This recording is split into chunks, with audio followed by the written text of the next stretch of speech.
हाय दोस्तों, एक बार फिर से आप सभी लोगों का YRS क्लास में बहुत बहुत स्वागत है। दोस्तों, हम पढ़ रहे हैं कक्षा 10 विषय सामाजिक विज्ञान। दोस्तों, सामाजिक विज्ञान में जो आपका पाठ दूसरा है, भारत में राष्ट्रवाद। इसके पहले के वीडियो में मैंने आप लोगों को बहुविकल्पी और महत्वपूर्ण तिथियों से संबंधित प्रश्न आप लोगों को अच्छे तरीके से बता दिया था।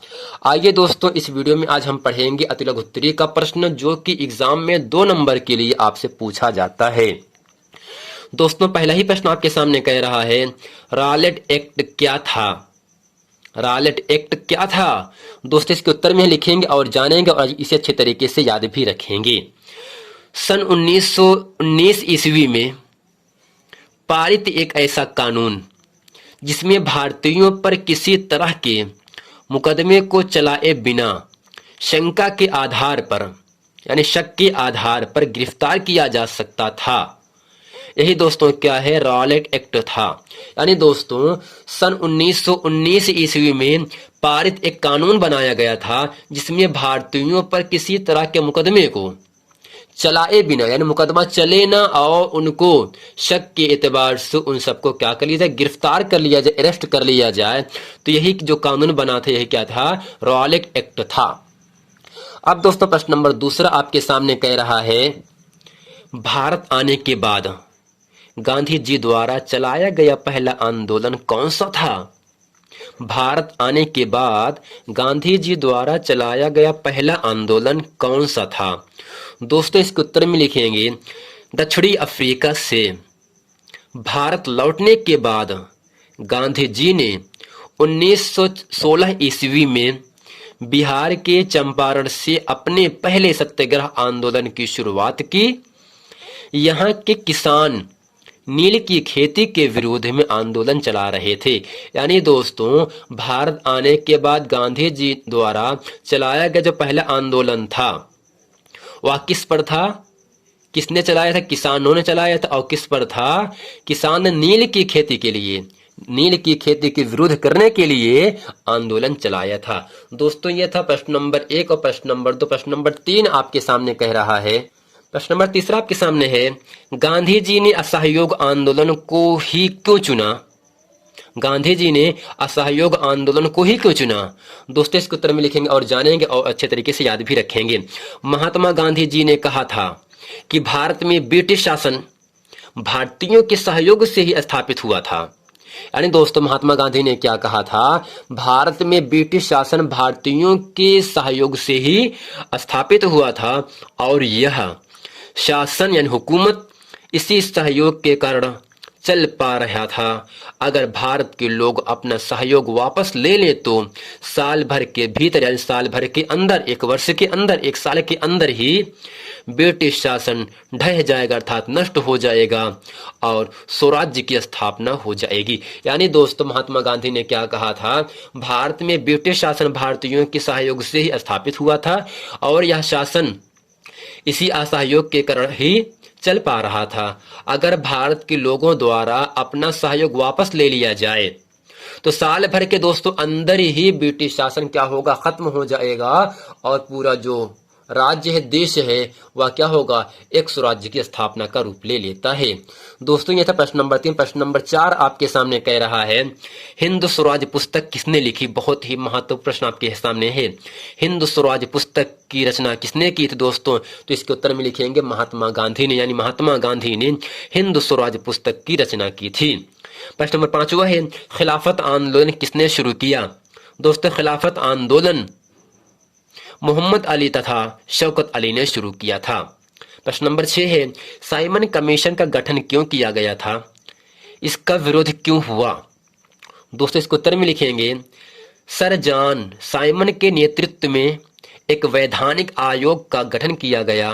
राष्ट्रवादी आंदोलन के जवाब में गठित किए गए इस आयोग को भारत में संवैधानिक व्यवस्था की कार्यशैली का अध्ययन करना था और उसके बारे में सुझाव देने थे। इस आयोग में एक भी भारतीय सदस्य नहीं था, सारे अंग्रेजी थे।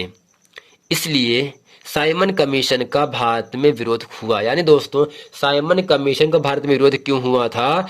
क्योंकि इस आयोग में एक भी भारतीय सदस्य नहीं थे। सभी कौन से थे? सभी अंग्रेज थे। इसलिए साइमन कमीशन ने भारत में अपना विरोध किया। अब दोस्तों प्रश्न नंबर 7वां आपके सामने कह रहा है, जब सविनय अवज्ञा आंदोलन शुरू हुआ उस समय किन समुदायों के बीच संदेह और अविश्वास का माहौल बना हुआ था? तो इसको उत्तर में लिखेंगे, जब सविनय अवज्ञा आंदोलन शुरू हुआ उस समय कुछ मुस्लिम समुदायों के बीच संदेह और अविश्वास का माहौल बना हुआ था। कांग्रेस के कटे हुए मुसलमानों का बड़ा वर्ग किसी संयुक्त संघर्ष के लिए तैयार नहीं था। बहुत सारे मुस्लिम नेता और बुद्धिजीवी भारत में अल्पसंख्यकों के रूप में मुसलमानों की हैसियत को लेकर चिंता जता रहे थे। उनको भय था, उनको डर था कि हिंदू बहुसंख्यक के वर्चस्व की स्थिति में, यानी मजबूती की स्थिति में अल्पसंख्यकों की संस्कृति और पहचान खो जाएगी। दोस्तों ये था प्रश्न नंबर 8वां आपके सामने कह रहा है, लोगों को एकजुट करने में झंडे का क्या योगदान था? लोगों को एकजुट करने में यानी एकता लाने में झंडे का क्या योगदान था? दोस्तों इसके उत्तर में लिखेंगे और जानेंगे। राष्ट्रवादी नेता लोगों को एकजुट करने के लिए बंगाल में स्वदेशी आंदोलन के दौरान एक तिरंगा झंडा हरा पीला लाल तैयार किया गया। इसमें ब्रिटिश भारत में 8 प्रांतों का प्रतिनिधित्व करते कमल की 8 फूल और हिंदुओं व मुसलमानों का प्रतिनिधित्व करता एक अर्धचंद्र दर्शाया गया था। सन 1921 ईस्वी तक गांधी जी ने भी तिरंगा सफेद, हरा और लाल, जिसके मध्य में चरखा था, तैयार कर लिया था। जुलूसों में यह झंडा थामे शासन के प्रति अवज्ञा का संकेत था। अवज्ञा का मतलब दोस्तों होता है नाफरमान, यानी हुक्म को ना मानना। दोस्तों यह था प्रश्न नंबर 8। प्रश्न नंबर 9वां आपके सामने कह रहा है, दोस्तों अति लघुत्तरीय प्रश्न में जितने भी अंक आए नंबर मिलेंगे वो आपके केवल 2 ही नंबर मिलेंगे। 9वां है, स्वदेशी आंदोलन की प्रेरणा से ठीक अवनीनाथ टैगोर ने यानी रविन्द्रनाथ टैगोर ने भारत माता के विख्यात छवि को किस प्रकार विचित्रित किया? यानी दोस्तों स्वदेशी आंदोलन की प्रेरणा से सलाह से रविन्द्रनाथ टैगोर ने भारत माता की विख्यात छवि को किस प्रकार चित्रित किया? दोस्तों इसके में लिखेंगे, इस पेंटिंग में भारत माता को एक सन्यासिनी के रूप में दर्शाया गया है। किस रूप में दोस्तों? एक सन्यासिनी के रूप में दर्शाया गया है। वह शांत, गंभीर, दैवी और आध्यात्मिक गुणों से युक्त दिखाई देती है। इस मातृ छवि के प्रति श्रद्धा को राष्ट्रवाद में आस्था का प्रतीक माना जाने लगा। दोस्तों प्रश्न नंबर 10वां आपके सामने कह रहा है, गांधी इरविन समझौता कब हुआ? गांधी इरविन समझौता कब हुआ? इसकी कोई एक शर्त बताइए। समझौता तो हुआ था लेकिन क्यों हुआ उसकी हमें एक शर्त बताना है। दोस्तों इसमें लिखेंगे 5 मार्च 1931 ईस्वी को गांधी जी और इरविन के बीच समझौता हुआ था।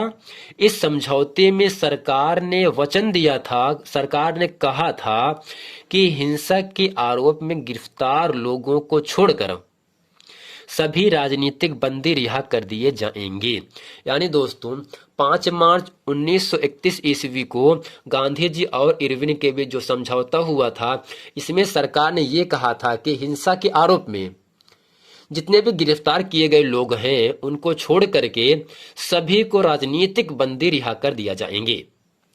प्रश्न नंबर दोस्तों 11वां आपके सामने कह रहा है, असहयोग आंदोलन के दौरान विदेशी वस्तुओं के बहिष्कार से विदेशी वस्तुओं पर क्या प्रभाव पड़ा? यानी जब असहयोग आंदोलन प्रारंभ हुआ था तब विदेशी वस्तुओं को बहिष्कार किया, उनको लौटा करके जब उन सामानों को, उन वस्तुओं को लौटा दिए थे तब विदेश में क्या प्रभाव पड़ा, क्या असर पड़ा? दोस्तों इसमें लिखेंगे, असहयोग आंदोलन के दौरान विदेशी वस्तुओं का बहिष्कार किया गया और विदेशी कपड़ों की होरी जलाई जाने लगी। 1921 ईस्वी से 1922 ईस्वी के बीच विदेशी कपड़ों का आयात आधा रह गया था। दोस्तों, आयात का मतलब होता है विदेशों से सामान को मंगाना, जबकि निर्यात का मतलब होता है अपने देश से किसी दूसरे देश में सामान को भेजना, निर्यात कहलाता है। आयात का मतलब विदेशों से सामान को मंगाना, निर्यात का मतलब अपने देशों से सामान को भेजना। तो विदेशी कपड़ों का आयात आधा रह गया, यानी बहुत कम मात्रा में रह गया था। उसकी कीमत 102 करोड़ से घटकर 57 करोड़ रुपए रह गई। बहुत सारे स्थानों पर व्यापारियों ने विदेशी चीजों का व्यापार करने या विदेशी व्यापार में पैसा लगाने से इनकार कर दिया। दोस्तों, यह था प्रश्न नंबर 11। प्रश्न नंबर 12 आपके सामने कह रहा है, केसरी समाचार पत्र का प्रकाशन किसके द्वारा किया गया? दोस्तों, बाल गंगाधर तिलक द्वारा केसरी समाचार पत्र का प्रकाशन किया गया था। प्रश्न नंबर 13 आपके सामने है, 1859 ईस्वी के इंग्लैंड इमिग्रेशन एक्ट की कोई एक विशेषता लिखिए, कोई एक लक्षण लिखिए, कोई एक खास बात लिखिए। दोस्तों, इसमें लिखेंगे बागान में काम करने वाले, अब किसे कहते हैं दोस्तों? बागान वृक्षों को एक सीधी रेखा में लगा दिया जाए, यानी पेड़ों को एक सीधी रेखा में लगा दिया जाए, उसे क्या कहते हैं? बागान कहते हैं। यानी बागान में काम करने वाले मजदूरों को बिना इजाजत बागान से बाहर जाने की छूट नहीं होती थी। यही दोस्तों क्या है? इनलैंड इमिग्रेशन एक्ट है। ये कब बना था? 1859 ईस्वी में। अब प्रश्न नंबर 14 जो कि इस वीडियो का अंतिम प्रश्न होगा, पूर्ण स्वराज्य का उद्घोष कब किया गया? दोस्तों, 31 दिसंबर 1929 ईस्वी को लाहौर में पूर्ण स्वराज का उद्घोष किया गया, अर्थात अधिवेशन में। यानी दोस्तों, 31 दिसंबर 1929 को लाहौर अधिवेशन में पूर्ण स्वराज्य का उद्घोष किया गया था। दोस्तों, उम्मीद करते हैं इस सामाजिक विज्ञान पाठ 2 अर्थात भारत में राष्ट्रवाद में जितने भी उत्तरीय के महत्वपूर्ण प्रश्न हैं जो हर एग्जाम में 2 नंबर के लिए आपसे पूछे जाते हैं, मैंने आज इस वीडियो में अच्छे तरीके से आप लोगों को बता दिया। मिलते हैं दोस्त नेक्स्ट वीडियो में, तब तक के लिए थैंक यू।